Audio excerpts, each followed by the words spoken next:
Hindi dapat yung lagi na lang tayong nasa phone. Nakakalimutan natin yung mga magulang natin minsan na kahit nandyan sila, ganun. Instead na gadgets yung ipagamit sa kanya, dapat yung more on interaction.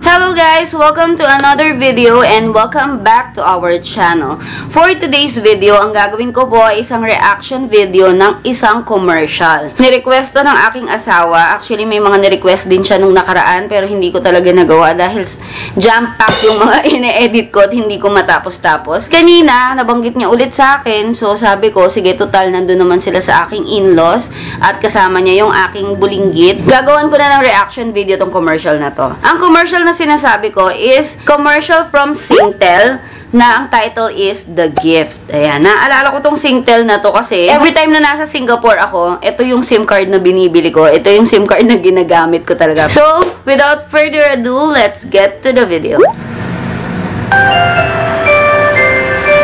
Morning, Jess. I know, you find something. Just Good like... morning, Jessie. What? Where are you going? Out? It's Christmas Eve. I'm going shopping for tonight's party. You're not having dinner with us. Gusto yung mga ganong I accent. already told Mom. Jessie, you're not having dinner with us? Mom, I told you I have a party on. Oh, I thought you would at least have dinner before you go. I can't. Okay, please. I'm late. Bye. Where are you going? I took an extra shift so someone can have the day off. And how many extra shifts are you going to do to pay for her new phone? And she is always on the phone. What do you want me to do?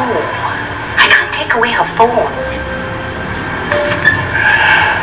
I got What do you think? I love it. I love the color. Color's so Yeah, nice. I love the pattern as well. Should I give it? Yeah, Let's gonna get it.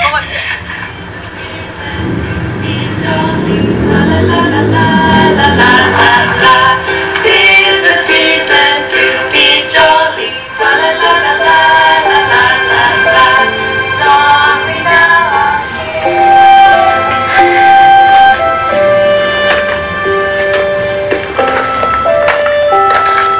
Jolly now. Lahat binibigay ng parents, you know? Kahit Yeah. pagod sa trabaho para maibigay yung mga gusto What do you nila. mean? Just call my phone. Is it ringing? It went a voicemail. I think I left it in the cab.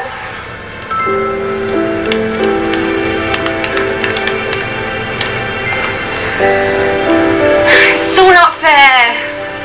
How am I supposed to get to the party now? I have an old phone. You can use that. You can't be seen with that phone. Then just use mine.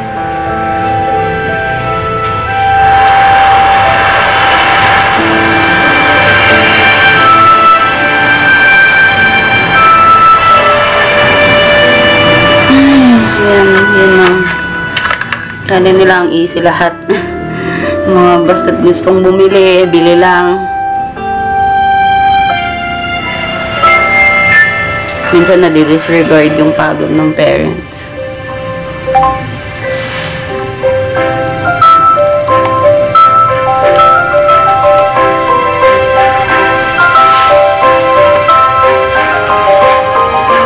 Hey, Mom. What happened? I'm sorry. Why so careless? I don't know, okay? But I really need a phone, Mom.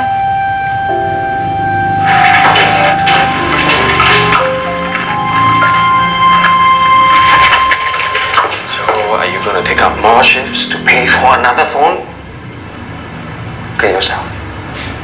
You never rest. Ridiculous. You think I like it? every time I talk to her, I can see how annoyed she becomes. I don't know what to do. I just don't want to lose her. Bait na mami niya. I forgot something.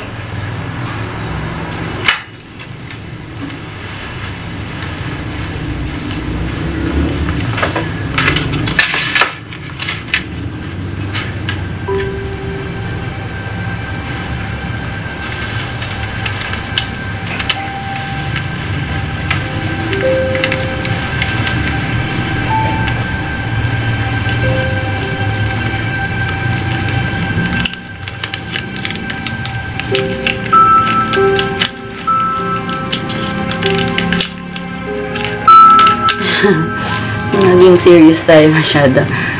Ano kasi ako,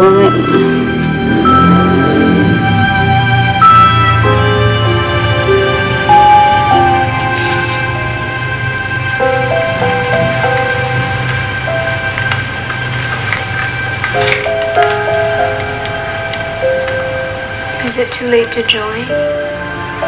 Of course not. Sit down. I'll get another plate. I'll help you, Dad. at least na-realize niya.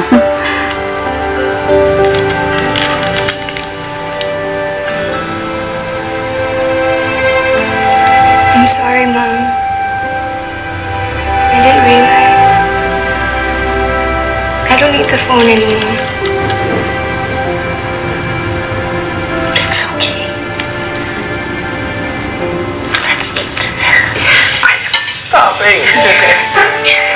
Merry Christmas, Dad. Merry Christmas. Your dad made your favorite roast chicken. Let's see if it's as good as your mom's.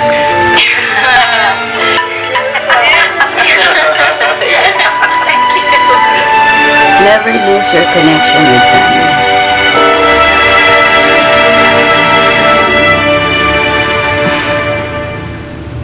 So, ayun na nga yung video na napanood natin. Medyo na-teary-eyed doon ng bahagya si Mamshi. Kasi, parang I feel for the mother. Ako kasi noon, parang naging breadwinner din ako eh. So, alam ko yung feeling na yung nagtatrabaho ka, napapagod ka, and yung gusto mo namang ibigay lahat ng kaya mo para maibigay din yung mga kailangan ng family mo. Pero, may mga pagkakataon na minsan, papagod ka rin na hindi mo lang masabi kasi nahihiya ka din sa kanila and ayaw mo din na ma-feel nila na parang nabibigatan ka dun sa ginagawa mo. Ang commercial nito is brought to us by Singtel. Ito yung napansin ko. Yung Singtel kasi para yung Smart and Globe. Yung SIM card na binibili ko lagi kapag nga nasa Singapore ako. And yung main problem ng bata is phone. Nawala yung phone niya and gusto niya na naman ng another phone which is sobrang mahal na kailangan mag-take pa ng another shift ng nanay niya or talagang paguri ng nanay niya yung sarili niya para mabayaran lang yung phone na yon. Kahit na telephone company sila, at least pinopromote nila is don't lose connection with your family or with your loved ones.